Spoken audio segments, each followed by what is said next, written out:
Yo, what's going on? The roof is on fire. Hey, I am here. This is the Bathroom Bandit, as you all know, and I'm here to just to go ahead and do the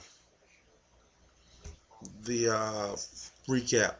I know I usually do it on a Tuesday, um, but I'll be out of town. I'll be on the road. I'm gonna be actually driving to Atlanta and then looking at some houses and doing all the other stuff, getting prepared for this move. So I won't have time to do that. It's going to be too much running around back and forth.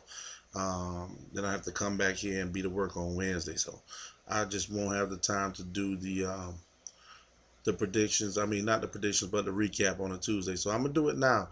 And hey, it makes sense because you know what? Honestly, the games are over with already. We already know Yanni and the Dick Nose had a bye week. So they didn't have to play anybody, and Chicken Nugget Boys didn't have to play anybody. Um, let's go over the first matchup, which is my matchup. I lost. I lost to the Marauders. This is the first time I can ever remember getting beat by the same team twice in 1 year. Um, so hey man, congratulations, you beat me twice, 2 weeks in a row, as a matter of fact. Um, and you talk a little shit afterwards too. You really believe it's because your team was that much better. You didn't put any kind of consideration that injuries had a lot to do with it. Injuries and just luck. Because I'm gonna tell you right now, if you think for 1 second that DeAndre Hopkins having 3 catches in the game isn't luck, or you think for 1 second that Matt Forte getting 45 yards is not luck, or Mike Evans 39 yards versus the sorry ass pathetic New Orleans Saints defense isn't luck, or Andy Dalton getting hurt in the first quarter giving me 1 point. If you don't think that's luck, if you don't think that's just fate saying this is how it's gonna be, then I don't know what's wrong with you, buddy. This is just the way it was supposed to happen, man. Because this was as fluke could be. This is probably collectively my worst game I ever seen with these type of players, this caliber of players on a starting lineup playing this poorly. But nonetheless, you beat me. Okay? Roethlisberger had a shitty game. He had 11 points, but Andy Dalton had one. T. Rawls got hurt. He gave you 4 points. Fortunately for you, he didn't get hurt at the very beginning of the game, so he was able to give you something. Matt Forte only gave me 11.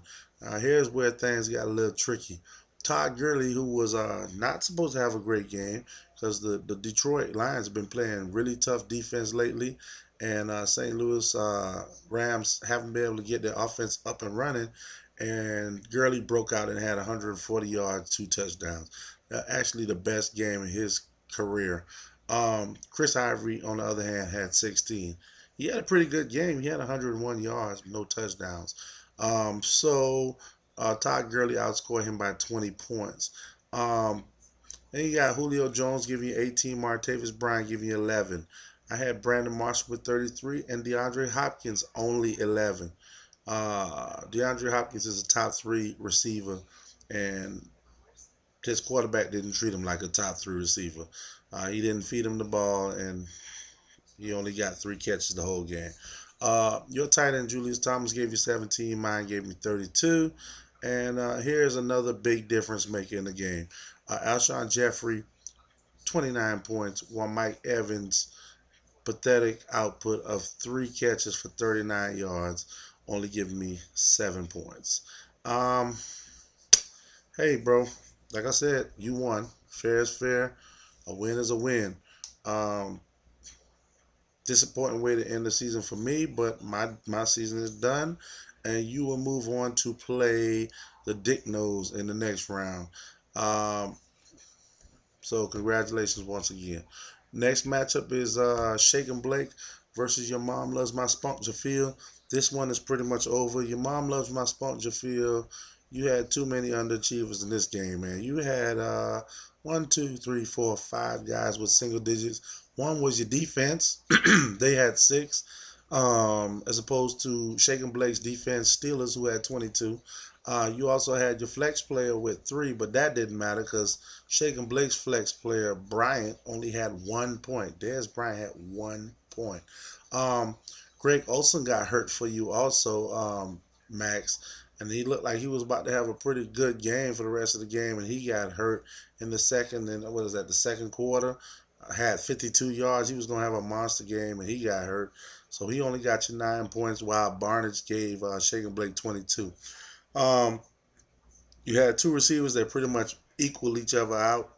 They canceled each other out because Baldwin had 33 points, and then AJ Green on the other side had 35. Um, your running backs, your mom loves my spunk, were outdueled, not by much. Peterson and McCoy combined for 30 points, 14 and 16. And Gio Bernard and Freeman combined for 18. So that was only a 12-point swing between both of those guys. And the quarterbacks were pretty close too. Breeze had 33, Palmer had 39. Like I said, the problem in this game was your tight end getting hurt. So Barnes was able to outscore Olsen by a lot. And the defense, the Bengals got outscored by the Steelers by 14 points. So, actually by 16 points. And Shaken Blake still got Odell Beckham. And you got Jarvis Landry and Josh Brown. Basically, what's going to have to happen here is Jarvis Landry is going to have to outscore Odell Beckham by like 40 points. He's going to have to outscore him by like 40, 50 points. And then Josh Brown going to have a pretty good game kicking too in order for you to beat Shaken Blake. And let's face it, that's not happening. So Shaken Blake, you advanced based on what I see so far. You'll be playing the Chicken Nugget Boys in round 2 of the playoffs. So, hey, your mom loves my spunk. You played a good game, man, this year. You went from somebody that was very disinterested to somebody that finally decided to play, and you caught fire. You start winning some games, and but it just wasn't enough today, man. You didn't come ready to play today, and that's it for you. So, Shaken Blake, congratulations. Vivalo, congratulations. I'm gonna still do my predictions.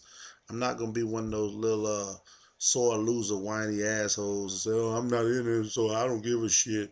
I'm still a commissioner, and I'm still gonna make this shit. I'm still gonna make it do what it do. So I'll see you motherfuckers on Friday, man, after Thursday night games, and I'm gonna do my predictions for the 4 guys that's left. And hey, I can't say it no more, man. Bathroom bandits don't run this bitch. Peace.